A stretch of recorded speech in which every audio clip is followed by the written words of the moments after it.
اسی لیے ہمارے یہاں اسی لیے تو یہ بات چلتی ہے کہ چمڑی جائے دمڑی نہ جائے. ہاں یہ ایسے ہی نہیں، یہ سننے میں مذاق لگتا ہے لیکن ایک بہت بڑی حقیقت ہے.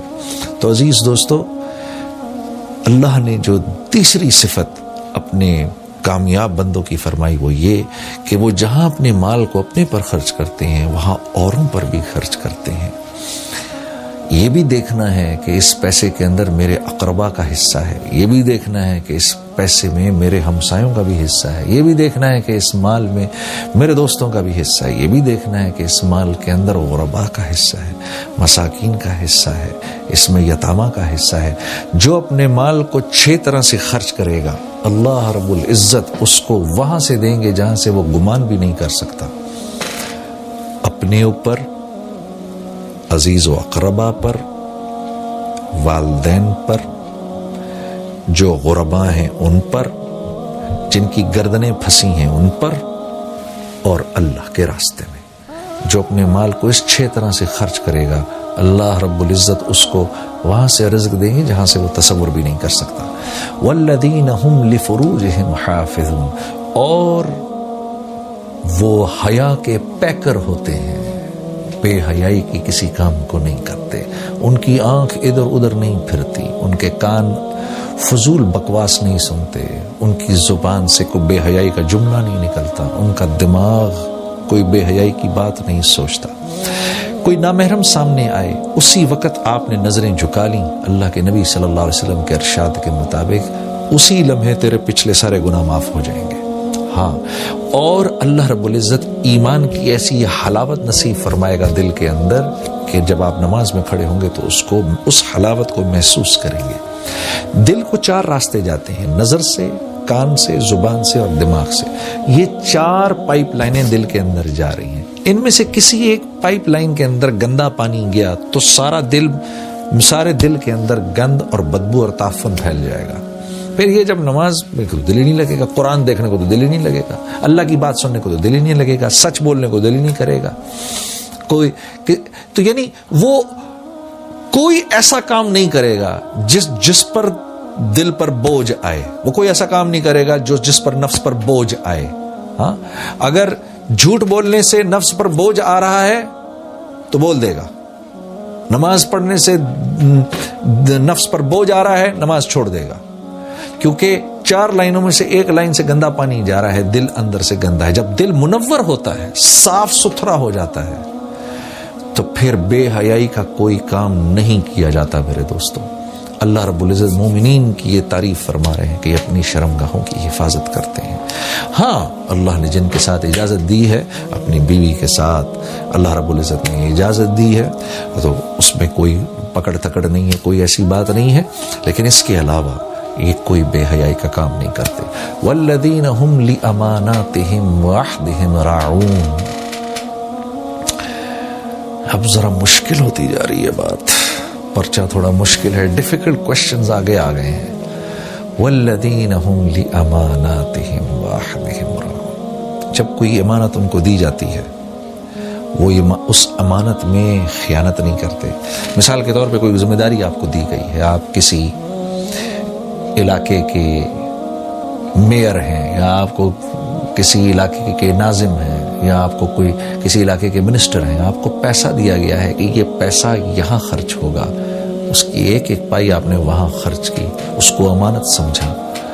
جب لوگ امانتوں کو ہڑپ کرنے لگیں گے تو پھر ایسی آفات اور آندھیاں آئیں گی. میرے عزیز دوستو، یہ میں نہیں کہہ رہا، یہ اللہ کے نبی کا ارشاد ہے. ہاں، پھر جس قوم میں امانت ہڑپ کی جاتی ہے وہ قوم اس کے دشمنوں کے حوالے کر دی جاتی ہے، جو ان کے گھروں میں گھس کے ان کے مالوں کو لوٹتے ہیں. ہاں، اور لِأَمَانَاتِهِمْ وَعَهْدِهِمْ رَاعُونَ. جب وہ اپنی زبان سے کسی بات کو کہتے ہیں تو اس کو پورا کرتے ہیں، اپنے عہد کو پورا کرتے ہیں. میرے عزیز دوستو، ایک چیز جو میں نے بہت نوٹ کی ہے، جو بڑے دکھ سے اور تکلیف سے میں آپ کے سامنے عرض کرنا چاہتا ہوں، کہ جب آپ ویسٹرن کنٹریز میں کبھی جائیں، آپ یقین کریے ان کے ہاں سب سے بڑا جرم جھوٹ بولنا ہے، جس کے بارے میں میرے نبی نے فرمایا کہ مسلمان بخیل تو ہو سکتا ہے، مسلمان بزدل بھی ہو سکتا ہے، لیکن مسلمان جھوٹ نہیں بول سکتا۔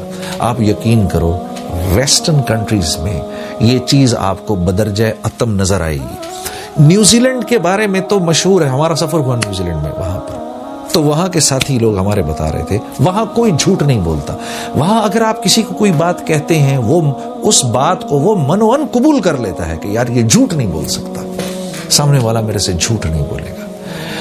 ہاں، ایسی قوموں کو اللہ عروج دیتے ہیں، بغیر ہتھیاروں کے عروج دیتے ہیں، ورنہ دنیا کے ہتھیار جمع کر لو، اگر میرے دوستو وہ صفات نہیں ہیں جو اللہ کو مطلوب ہیں تو ساری دنیا کے اسباب رکھنے کے باوجود اللہ سارے عالم میں ذلیل کر کے دکھائیں گے۔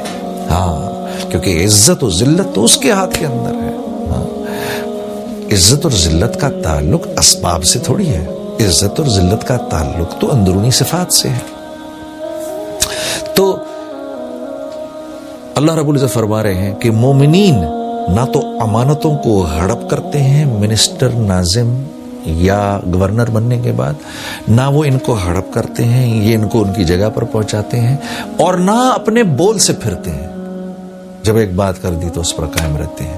والذین هم علی صلواتہم یحافظون، اوپر بھی سب سے پہلی صفت کا تعلق نماز سے، آخری صفت کا تعلق بھی نماز سے، کہ جب اذان ہوتی ہے سب کچھ چھوڑ کر چلے جاتے ہیں، اپنے اوقات کی ایسی حفاظت کرتے ہیں۔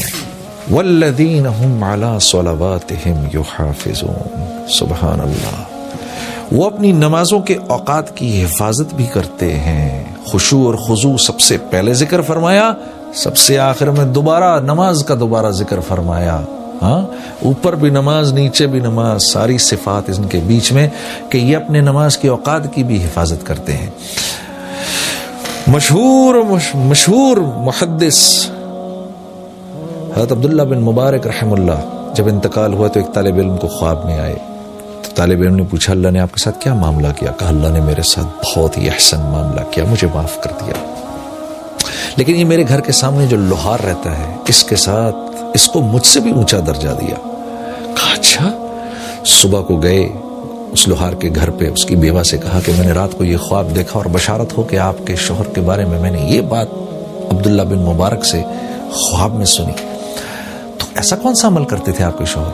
کہا جی یہ تو کوئی ایسا عمل نہیں کرتے تھے، حال بتائیے کہ رات کو جب تھک ہار کر گھر آتے تھے تو عبداللہ بن مبارک کے گھر کو بڑی حسرت سے دیکھتے تھے اور مجھ سے کہتے تھے کہ کتنے خوش قسمت ہیں عبداللہ بن مبارک، صبح سے لے کے رات تک لوگوں کو اللہ کی تعلیم دیتے ہیں اور اللہ کی طرف بلاتے ہیں اور نیکی کی بات کرتے ہیں اور حدیث پڑھاتے ہیں، اور مجھے دیکھو میں کچھ نہیں کر پاتا، کاش کہ میں بھی ایسا کر پاتا کچھ۔